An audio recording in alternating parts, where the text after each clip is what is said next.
Yo, what's going on, guys? Oh, I think it's time for another video. You might be wondering where I am. I'm currently in a hut built by the Neolithic people, and I'm on a bed right now. Let me get up. But yeah, you can see how small the people must have been for me to lay down and sleep. And this place is quite warm. But yeah, let's get straight into the video.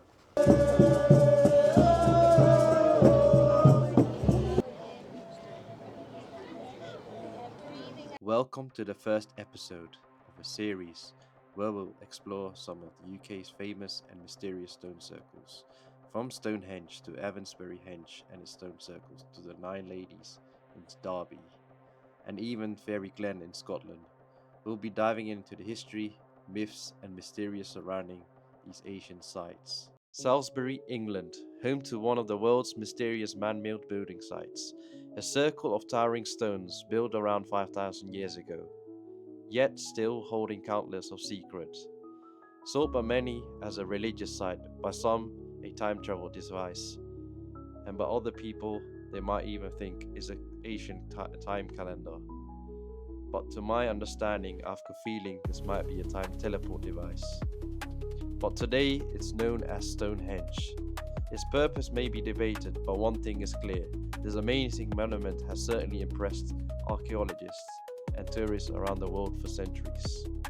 One thing is for certain, this ancient site was built on a powerful intersection of natural energy, known as telluric current.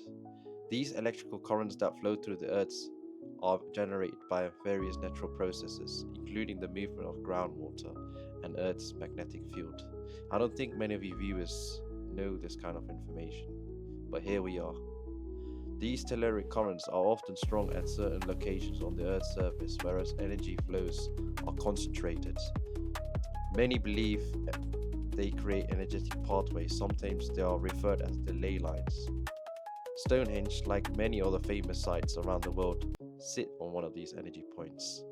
Other ancient places built on these telluric currents include the Great Pyramid of Giza in Egypt and even Mount Pichu in Peru. I don't think anywhere in the UK you can feel a higher energy, especially when you're right in the bang of it, in a 5,000-year-old man-made creation. And welcome to Stonehenge in Salisbury. And today I'm going to have many questions when I came to this place, in terms of how was this place built, where did it come from, who built this. I might not get all the answers, but hopefully today I'll get more insight in terms of where I come from and the reasons. But today I've come to find out of why people come here. Is it for religious reasons, or is it to exercise, get fresh air, or is it just to meditate? Well, yeah, could be several reasons. Well, let's find out today. Hello guys, before we start we have to do the outfit check. So today I'm wearing the one-piece jumper that I got from the Bosnia trip, and at the back we've got a Yuki. Well yeah, let's go and explore more about the Stonehenge. So one of the things that I wanted to know is about the people who built Stonehenge. So it was believed it was built by the Neolithic people, and here those are the houses that they lived in, and it's believed that they started their journey from here in terms of making the Stonehenge. Well yeah guys, my biggest question that I had was, how was it built? How did they transport the big stones all the way at the top of the other stones? Well, we've got the answer here. With maybe the answer, we can't say it for definite, but this is like an answer that they think how it might have been built. So let's get a closer look. Follow me guys.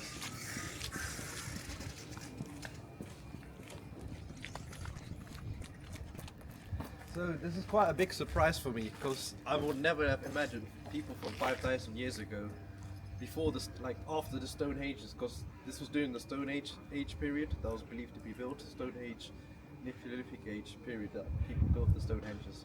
So they used like a wooden, what do you call them? The wooden beats that they used to travel. So people in those days were really clever to use big objects and then travel them across the country. Well, my second question is, how did they get the big stone and put it around here? Like the woman said earlier, they could have used bisons, but that's not a definite answer. But the bisons can't be that strong, I believe, to lift these massive stones. But yeah, still a question today. But we got a few of the possible answers. How could have travelled across? So they used these wooden beams to travel the big stones. And look at that suck, guys. In comparison with me to the big stones from the left, from the bottom end to the iron, how big it is. And look at the ropes. How did they build these ropes? How did they know these techniques? I don't know. And they look very sturdy. It looks unmovable to me.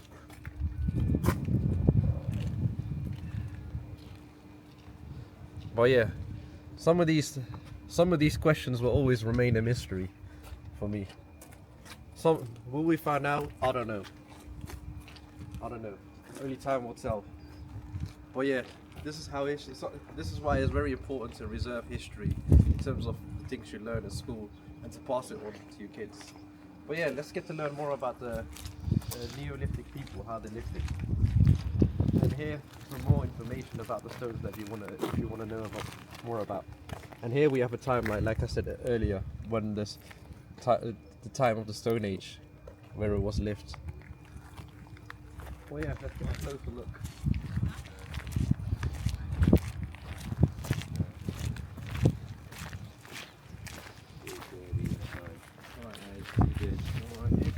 Good. We're neighbours now. Yeah, we're neighbours. Good. So yeah, guys, here we got a tent for the houses that they built. You can see this has come possibly from a tree and it's all stitched together. But you can imagine how tiny the people must have been, because look at the height difference between me and this building. I have to literally duck and then go in here. Oh, this one is closed. But yeah, you can tell how tiny it is. How tiny the people were in those days. Alright guys. Unfortunately that house was closed. But let's go to another house. And as you can see, they were very built close to each other, because in those days they had like close relationships. They were like close family members. And in order to make things happen, they had to work closely together. So some people had to gather food, some people had to build houses. Each and every individual person had a job to do, and that's why you can see all the neighbours are very close to each other.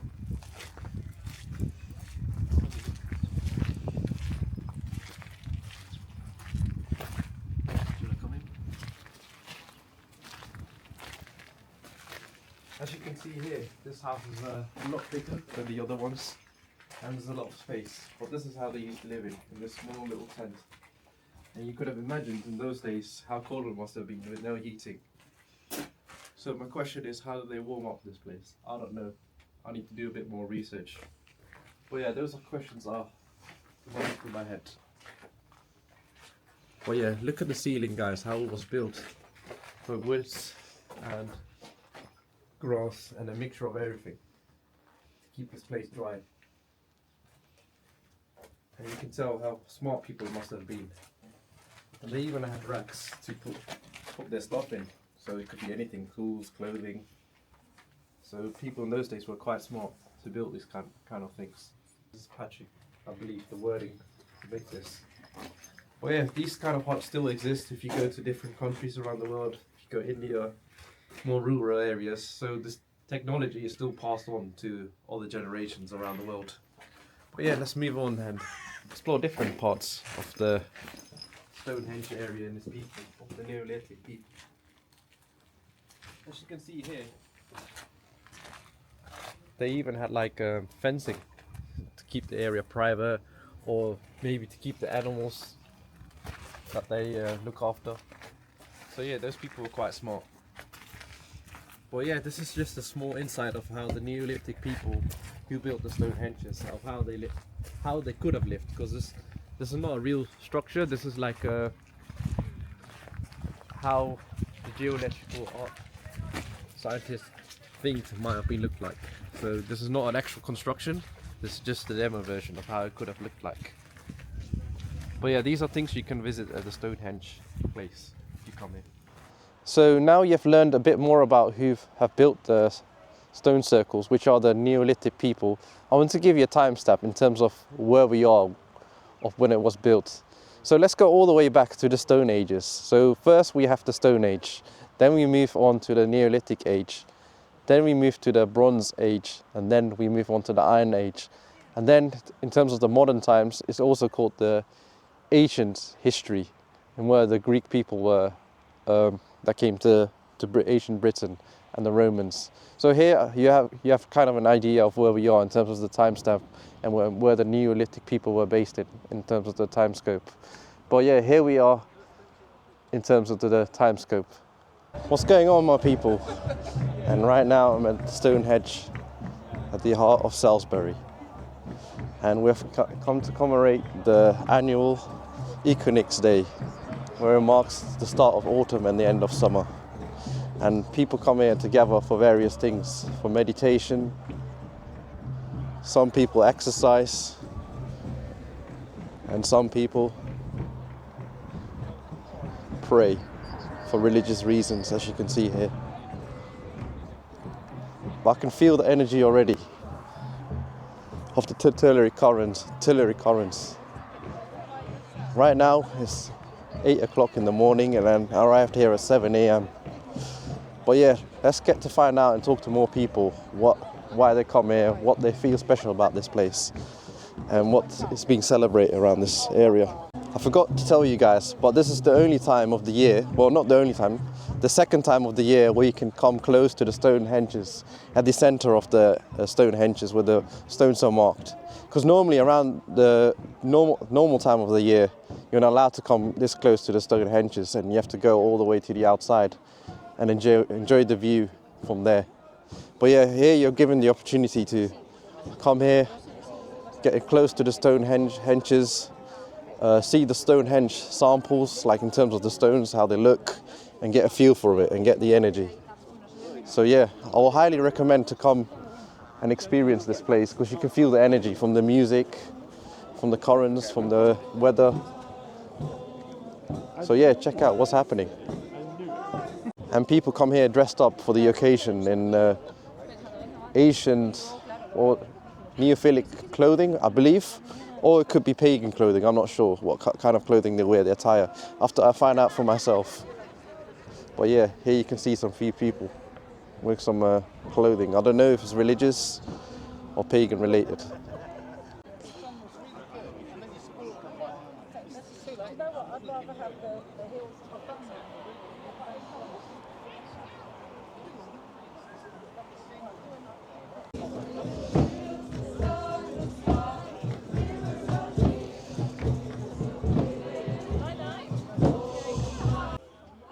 I've got a lot of questions when I look at this man-made monument, especially when I compare my height and these big stones. I've questioned how people 5,000 years ago built this enormous monument, how they used their hands. And did people actually make this? I don't know. We've got to find out. They chiseled the stones. They chiseled? Stones, Yeah. These ones came from Marlborough, Okay. which is about 20 miles away. Yeah. So they probably dragged them, that shaped them. But Yeah. if you look at this one over here, Yeah. you see it's got see where the big ones are? Yeah. And up the top there, Yeah. they've chiseled out little notches. Yeah. So that the stones go on the top. Okay. Yeah? And then I heard some of them came all the way from Scotland, some of the stones No, recently. the Scottish, that's been defunct. Okay. These ones, the blue stones, the smaller stones, Yeah. these all came from southern Ireland, Wales. Yeah. But the Scottish ones are null and void, it's not true. Okay. Because they've looked at the Yeah. geology of Yeah. them. But the big boys here, Yeah. these all came from Marlborough, Yeah. which is just up the road. That's quite interesting. Yeah. How do you think they carried that over here? They think probably on trunks and pulled them. Okay. They didn't use horses in those days. Didn't have no. horses then. No. We're talking 5,000 years, ago. Yeah. Yeah. So we had no horses. We Yeah. had bison, but Yeah. they weren't domesticated because Yeah. we were still at that time hunter-gatherers, Yeah. and we were only just becoming farmers. Yeah. And we didn't have horses Yeah. for ages. So And- we didn't ride, and pigs. We had a lot of pigs. Yeah. Quite a few goats, Yeah. and the oxen type. And how do you think the stones got up there? We think wooden scaffolding, lots of wood was used. Okay. Yeah. They didn't use sand like to build it up. No. They dug the holes out using antlers and the scapula, Yeah. the shoulder blade. So Yeah. that's Wow. yeah. If you go into the exhibition, Yeah. there's explanation about how they all did it. How Okay. archaeologists. Because what we've got is a lot of people that we call experimental archaeologists, and Okay. they make the tools. Yeah. In the way they would have been made. Yeah. So we have those in the Neolithic huts as well. Okay. Yeah. Sounds interesting. I want to more learn about it. Yeah, it's Yeah. well worth a visit to Yeah. the museum and Yeah. the huts. as And, well. and what do you think most people come here to visit? What's their purpose? Is it to meditate? Or for On religious the solstices, reason? I don't know. Yeah. I don't know I yet. don't know, We but have to you find need out. to go. Well, thank you anyways. It's Yeah, nice no meeting you. worries. And there we go, people. We have learned some more information from this lovely lady. And yeah, if you want to come and visit this place close up, I highly recommend you to visit, especially during a special occasion, during the autumn equinox year or summer equinox, if you want to get really up close and see the sample yourself.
What that actually feels like, looks like, smells like, all of the things that make this planet beautiful, because we're all very, very beautiful. And we come here today to just honour this cycle.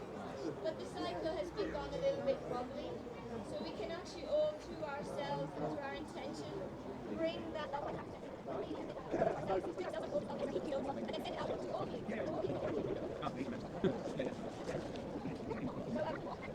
Everyone, so may all the beings, we just go through it. May all the beings in all the worlds be happy and at peace.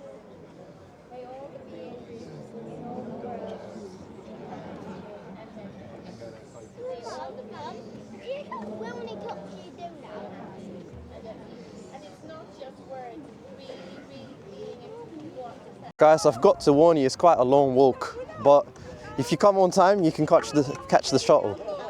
And the walk, last time I came here, it took me like 30-40 minutes to walk here. So if you haven't got good legs, I will highly recommend you to take the shuttle. The occasion now has come to an end and people are going back home. It's certainly been a wonderful insight of learning more about the Stonehenge and its people and why they come here. Hopefully I can come in the summer and explore more about this beautiful, magnificent place. But yeah, until then, see you next time. Bye-bye. Sorry guys, I would like to apologize for not interviewing more people as I wanted to. This may be due to the bad weather, and another reason could be people were too invested into the ritual, or people were busy meditating and healing themselves. So I didn't want to disturb the crowd in terms of interviewing them. But hopefully next time, when the summer equinox comes, there'll be more people, it'll be better weather. Hopefully I can get a deeper insight of people, why they come here. But today, behind the scenes, I had the chance to talk to people of why they come here. And some of the people, they told me they come for healing reasons, because this is a perfect time where the sun meets the shadow, and the shadow meets the sun. So it's a perfect timing for people to come here and heal. But some people, like the pagans themselves, they complete the yearly ritual in terms of the beginning of a new autumn season, when the sun shines over the Stonehenges. But yeah, it was very interesting to see and getting to learn more about the history of how the Stonehenge was originated and the people who built it. So hopefully you likewise you have learned the same like I did. But yeah, hopefully this is a new beginning to a new series of the stone circles, because there are different stone circles scattered around the UK, Scotland, in Derby, down the south. There's one here actually 20 miles away from this location. Hopefully we can have a look at today, depending on the weather, and we can hopefully discover why it was built there in that area. But in this area I know it was built for one of the reasons, because of its high energy, telluric currents. But yeah, you guys should definitely visit here and come around this time of the year, because you can get close up and experience the real energy that I felt. But yeah, some people didn't feel the energy, but I certainly felt it. But yeah, it was interesting to see. And it was interesting to see the people were dressed up for the occasion. So especially the pagans, they were dressed up in their traditional attire. Hopefully you got to see that in this video. And yeah, what else there's more to say about this video? Nothing much. Until next time, guys. Hopefully you have enjoyed this video if I did. And if you like this video, like, and if you want to see more, please subscribe. And if you have any comments to make this video better, please comment so I'll improve. But yeah, you can see how tired I am because I had to get up early for this trip. It was a 1 hour drive from Reading. So yeah, until then, bye bye.